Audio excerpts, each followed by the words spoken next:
Welcome back to my channel Santoshi classes. मैं संतोषी स्वागत करती हूं आपका आपके अपने यूट्यूब चैनल संतोषी क्लासेस में।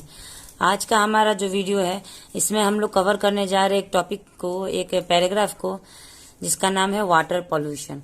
अब वाटर पॉल्यूशन एक बहुत ही अहम मुद्दा बन गया है। तो चलिए इस मुद्दे के में इस पैराग्राफ के बारे में हम लोग बात करते हैं और इसी के साथ साथ हम लोग इंग्लिश पढ़ना भी सीखेंगे और वर्ड टू वर्ड इसका प्रोनाउंसिएशन और एक एक वर्ड का मैं हिंदी साथ ही साथ बताते जाऊंगी। तो चलिए वीडियो को स्टार्ट करते हैं। वाटर पॉल्यूशन को हम लोग, वाटर को जल और पॉल्यूशन को प्रदूषण कहा जाता है। तो इसका हम लोग अगर हिंदी में ट्रांसलेट करेंगे तो बनेगा जल प्रदूषण। ठीक। इंट्रोडक्शन को हिंदी में हम परिचय कहते हैं। Water is free for gift of nature. तो देखिए, वाटर मतलब होता है पानी, इज मतलब है, फ्री मतलब मुफ्त, गिफ्ट मतलब तोहफा, ऑफ मतलब का, नेचर मतलब प्रकृति। ये पूरे लाइन का वर्ड टू वर्ड हिंदी है। ठीक, ये प्रोनाउंसिएशन नहीं है, ये हिंदी है। तो जब भी हम किसी इंग्लिश सेंटेंस को हिंदी में जब चेंज करते हैं, ट्रांसलेट करते हैं, तो अगर उसके साथ का लिखा हुआ वर्ड को अगर आप ट्रांसलेट करेंगे तो वो थोड़ा टूटा फूटा बनेगा। तो हम ट्रांसलेट कर लेते हैं पहले, उसके बाद हम उसको अच्छे से सजाते हैं। यही हिंदी ट्रांसलेशन का रूल होता है। अब जैसे कि वाटर इज लिखा है तो पानी है, फ्री लिखा है तो मुफ्त, गिफ्ट लिखा है तो तोहफा, ऑफ लिखा है तो का, और नेचर लिखा है तो प्रकृति। ये तो हमारा पूरा हिंदी हो गया, इसमें कुछ बचा नहीं है। हर वर्ड का मैंने हिंदी बता दिया है। लेकिन अब तो ये दिखने में अच्छा नहीं लग रहा है ना, पानी है, मुफ्त, तोहफा, का, प्रकृति। नहीं, इसको हम लोग सजाएंगे। तो कैसे सजाएंगे चलिए देखते हैं। इसको अगर हम लोग बात करेंगे तो ऐसे होगा, पानी प्रकृति का मुफ्त तोहफा है। जब इंग्लिश में हम वर्ब को पहले लगाते हैं और हिंदी में वर्ब को हम लोग लास्ट में लगाते हैं। इस बात पे हम इस बात पे ध्यान दीजिएगा। तो पानी प्रकृति का मुफ्त तोहफा है, ये एक लाइन का हमारा ट्रांसलेशन बन गया और उच्चारण भी आप लोगों को समझ में आ गया। तो चलिए नेक्स्ट लाइन को देखते हैं। It's essential to all living beings. अब देखिए यहाँ पे इट्स लगा है, ठीक, IT के साथ एपोस्ट्रोफी और S लगा है। तो इसका फुल फॉर्म जो होता है इट इज होता है, लेकिन शॉर्ट में हम लोग क्या कह रहे हैं, इट इज।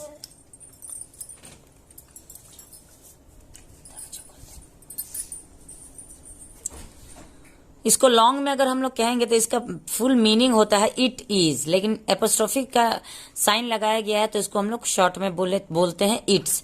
तो इसका हिंदी क्या होगा, इट का मतलब यह होता है और इज का मतलब है होता है। ठीक, यहाँ पे मैंने लिखा नहीं है।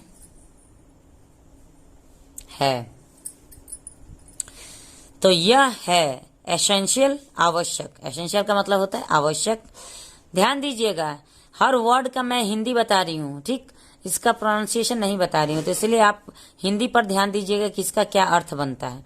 एसेंशियल का अर्थ बनता है आवश्यक। टू का मतलब के लिए, ठीक, के लिए। ऑल सभी। लिविंग थिंग्स मतलब सजीव प्राणियां होते हैं। फिर ये उल्टा सीधा लिखा हुआ है, इसको हम लोग हिंदी में अगर बढ़िया से सजाएंगे तो क्या होगा, यह सभी सजीव प्राणियों के लिए आवश्यक है। फिर मैंने अभी कहा ना कि है जो होता है, वर्ब होता है, वो हमारा लास्ट में लगता है हिंदी ट्रांसलेशन में। तो ये सभी सजीव प्राणियों के लिए आवश्यक है, ये इसका हिंदी बनता है। It covers around 70% of the earth. यह घिरा, कवर का मतलब घिरा हुआ, ठीक, घिरा हुआ। अराउंड का मतलब चारों तरफ, 70%। ऑफ का धरती मतलब अर्थ मतलब धरती। तो इसका क्या हिंदी बनेगा, यह चारों तरफ 70% धरती से घिरा हुआ है। ठीक। Nowadays water is been polluted. Now मतलब अभी या आज के समय में, कुछ भी कह सकते हैं, दोनों सही होगा। ए मतलब एक दिन होगा, दिन मतलब दिन, या अभी के समय में, यहाँ पे पूरा सेंटेंस बनता है। नाउ-ए-डेज मतलब अभी के दिनों में। वाटर मतलब पानी, इज मतलब है, बीइंग मतलब गया, और पॉल्यूटेड मतलब प्रदूषित। अब इसको हम लोग हिंदी में ट्रांसलेट करते हैं। नाउ-ए-डेज वाटर इज बीन पॉल्यूटेड। अभी के दिनों में या आज के दिनों में पानी प्रदूषित हो गया है। आज के दिनों में पानी प्रदूषित हो गया है। Man is the main reason for it. Man मतलब मनुष्य, इज मतलब है, मेन का हिंदी होता है मुख्य, रीजन मतलब कारण, फॉर इट मतलब इसका। अब इसको हिंदी में हम लोग कैसे ट्रांसलेट करेंगे? इसका मुख्य कारण मनुष्य है। इसका मुख्य कारण मनुष्य है, ऐसे हम लोग ट्रांसलेट कर। Causes of water pollution. Causes का मतलब होता है कारण, ऑफ मतलब का, वाटर का हिंदी बनेगा जल, पॉल्यूशन का हिंदी बनेगा प्रदूषण। तो जल प्रदूषण का कारण, ऐसे हम लोग इसको कहेंगे। Urbanization and industrialization are the main reasons for pollution. ये बहुत ही लंबा सेंटेंस हो रहा है। जिसको इंग्लिश पढ़ना नहीं आता, उसको पढ़ने में दिक्कत होगा, तो इसको आप लोग कैसे पढ़ेंगे? इसको तोड़ के पढ़िए।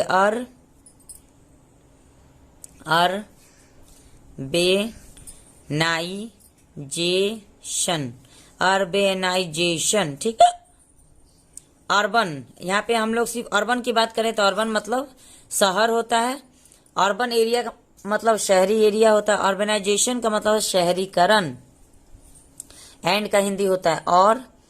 इंडस्ट्रियलाइजेशन इसका हिंदी होता है औद्योगिकरण।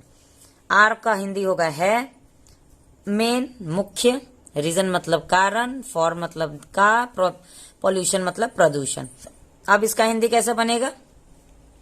शहरीकरण और औद्योगिकरण प्रदूषण का मुख्य कारण है। ठीक, यहां तक समझ में आ गया? कोई दिक्कत नहीं है? देखिए, हिंदी का ट्रांसलेशन करने में और मुंह से बोलने में अंतर होता है। अगर हम लिख के बताएंगे तो वो इधर उधर लिखेंगे, फिर उसको हमको सजाना पड़ेगा। वैसे उम्मीद है कि आप लोगों को वीडियो समझ में आ रहा होगा। अगर वीडियो को समझ में आ रहा होगा तो बीच में एक लाइक तो बनता है, एक लाइक ठोक दीजिए, उसके बाद आगे बढ़िए। दूसरा नंबर कह रहा है use of chemicals and fertilizers to grow crops. Use उपयोग, ऑफ का मतलब का, केमिकल का मतलब रसायनों, एंड का मतलब और, फर्टिलाइजेशन का मतलब खनिजों, टू का मतलब के लिए, ग्रो का मतलब बढ़ने और क्रॉप्स का मतलब फसलों। तो अभी के समय में क्या हो रहा है? रसायनों और खनिजों का उपयोग फसलों के बढ़ने के किया गया है या किया जाता है। ठीक, आजकल फसलों को बढ़ने के लिए अधिक से अधिक रसायनों और खनिजों का प्रयोग या उपयोग किया जाता है। इससे भी हमारा पानी पॉल्यूटेड होता, यानी कि प्रदूषित होता है। Industries and factories letting out waste chemicals water into rivers. Industry का मतलब होता है उद्योगों, एंड का मतलब और, कारखानों का मतलब फैक्ट्रीज का मतलब होता है कारखानों। लेटिंग आउट का मतलब होता है बाहर निकलना। लेटिंग मतलब लेटिंग आउट का मतलब होता है बाहर निकलना। वेस्ट का मतलब गंदगी या गंदी। केमिकल मतलब रसायन या रासायनिक। वाटर मतलब जल। इनटू मतलब में। रिवर्स मतलब नदियों। तो इसको हिंदी में हम कैसे बोलेंगे? उद्योगों और कारखानों के गंदे रासायनिक जल जो बाहर निकलते हैं और नदियों में मिल जाते हैं या मिक्स हो जाते हैं, तो इससे भी हमारा जल प्रदूषित हो जाता है। Soil pollution and deforestation. Soil का मतलब होता है मिट्टी। सॉइल को हम लोग मिट्टी कहते। पॉल्यूशन यानी प्रदूषण, तो मिट्टी का प्रदूषण, एंड मतलब और। डिफॉरेस्टेशन का मतलब होता है वनों की कटाई या वृक्षों की कटाई या पेड़ों की कटाई। जो पेड़ आजकल कटते जा रहे हैं तो क्या हो जा रहा है? डिफॉरेस्टेशन की समस्या बढ़ती जाए। Effect of water pollution. Effect का मतलब होता है असर, ऑफ मतलब का, वाटर मतलब जल। एशिया से ही लगा। वाटर मतलब जल, पॉल्यूशन मतलब प्रदूषण। तो इफेक्ट ऑफ वाटर पॉल्यूशन को अगर हिंदी में ट्रांसलेट करेंगे तो जल प्रदूषण का असर। ठीक, इतना समझ में आ गया। चलिए आगे बढ़ते हैं। अब इसका असर देख लेते हैं कि वायु प्रदूषण, जल प्रदूषण का क्या क्या असर पड़ता है। यूज ऑफ पॉल्यूटेड वाटर में कॉज सीरियस डिजीजेस। यूज मतलब होता है उपयोग का, उपयोग, ऑफ मतलब का, पॉल्यूटेड मतलब प्रदूषित, वाटर मतलब जल, में का मतलब होता है हो सकता है, हो सकता है, कॉज का हिंदी होता है कारण, सीरियस गंभीर, डिजीज का मतलब होता है बीमारियां। तो इसको हम हिंदी में कैसे ट्रांसलेट करेंगे? यूज ऑफ पॉल्यूटेड वाटर में कॉज सीरियस डिजीज। तो प्रदूषित जल का उपयोग करने से के कारण, प्रदूषित जल का उपयोग करने के कारण गंभीर बीमारियां हो सकती है या हो सकता है। ठीक, समझ में आ गया इसमें। It affects mainly on our health. It मतलब यह, इट एक प्रोनाउन है जो कि किसी चीज के लिए यूज किया गया है। यहां पे इट किसके लिए यूज किया गया है? वाटर पॉल्यूशन के लिए यूज किया। इट का मतलब होता है यह, इफेक्ट मतलब असर डालता है, इफेक्ट्स असर डालता है। मेनली का मतलब होता है खास तौर पर, मेनली मतलब खास तौर पर, ऑन मतलब पर, आवर मतलब हमारे, हेल्थ मतलब स्वास्थ्य। तो इसका हिंदी हम कैसे बनाएंगे? यह खास तौर पर हमारे स्वास्थ्य पर असर डालता है। देखिएगा, इस बात पे ध्यान दीजिएगा, वर्ब कभी भी हिंदी में आगे पीछे नहीं लगेगा। वर्ब कभी भी हिंदी में लास्ट में लगेगा, है हमारा लास्ट में लगता है, और यहाँ पे इज लगे, आर लगे, वो इंग्लिश में बीच में लग जाता है। It may cause cholera, typhoid and other serious diseases. It मतलब यह, में मतलब हो सकता या हो सकती है, कॉज का मतलब होता है कारण, कोलेरा एक बीमारी का नाम है, टाइफाइड भी एक बीमारी का नाम है, एंड मतलब और, अदर मतलब दूसरे गंभीर बीमारियां। तो इसको हिंदी में अगर ट्रांसलेट करेंगे तो कैसे होगा? यह कारण हो सकता है, या इसके कारण हो सकता है कोलेरा, टाइफाइड और दूसरी गंभीर बीमारियां हो सकती है। इसके कारण टाइफाइड, कोलेरा, टाइफाइड और दूसरी गंभीर बीमारियां हो सकती है। It also effect on birds, animals, sea animals.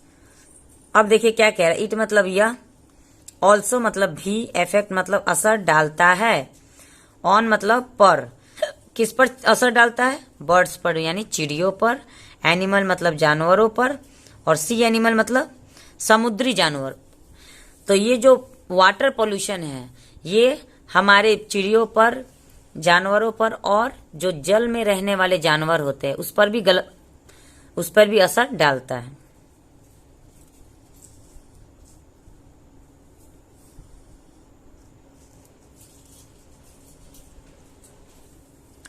Remedies for water pollution. अब रेमेडीज का मतलब क्या होता है? उपचार। तो उपचार फॉर मतलब का, वाटर मतलब जल, पॉल्यूशन प्रदूषण। तो जल प्रदूषण का अब हम उपचार जाने, ठीक है, इसको हम लोग कैसे रोक सकते हैं या इसका कैसे रोकथाम कर सकते हैं। नंबर 1 में कह रहा है we should purify polluted water before letting into rivers. हमें, वी मतलब हमें, शुड मतलब चाहिए, प्यूरिफाई मतलब शुद्ध करे या शुद्ध करना, पॉल्यूटेड मतलब प्रदूषित, वाटर मतलब जल, बिफोर के पहले, लेटिंग मतलब जाने से, इनटू मतलब में, और रिवर मतलब नदियां। इसको हम लोग इंग्लिश में कैसे ट्रांसलेट करेंगे? हमें जल को नदियों में जाने से पहले शुद्ध करना चाहिए। ठीक, इसका हिंदी समझ में आ गया। हमें जल को नदियों में जाने से पहले शुद्ध करना चाहिए। We should create awareness among people about importance of water. We मतलब हमें, शुद्ध मतलब चाहिए, क्रिएट मतलब उत्पन्न, अवेयरनेस का मतलब होता है जागरूकता, अमॉन्ग मतलब के बीच, पीपल मतलब लोगों, अबाउट मतलब के बारे में, अबाउट मतलब के बारे में, इम्पोर्टेंस महत्व, ऑफ मतलब का, वाटर मतलब जल। अब इसको हिंदी में हम लोग कैसे बोलेंगे? हमें जल का महत्व के बारे में लोगों के बीच जागरूकता उत्पन्न करना चाहिए। ठीक, देखिए लंबा सेंटेंस है, लंबा सेंटेंस है तो आप लोग को थोड़ा सा कंफ्यूजन लग रहा होगा कि इसको कैसे बोलना है। तो इसे पीछे से हम लोग कभी भी देखिएगा ट्रांसलेशन में पीछे से शुरू करते हैं। पहले हम सब्जेक्ट ले लेंगे हमें जल का महत्व के बारे में लोगों के बीच जागरूकता उत्पन्न करना चाहिए। 3 नंबर कह रहा है government should take strict rules and make effective implementation.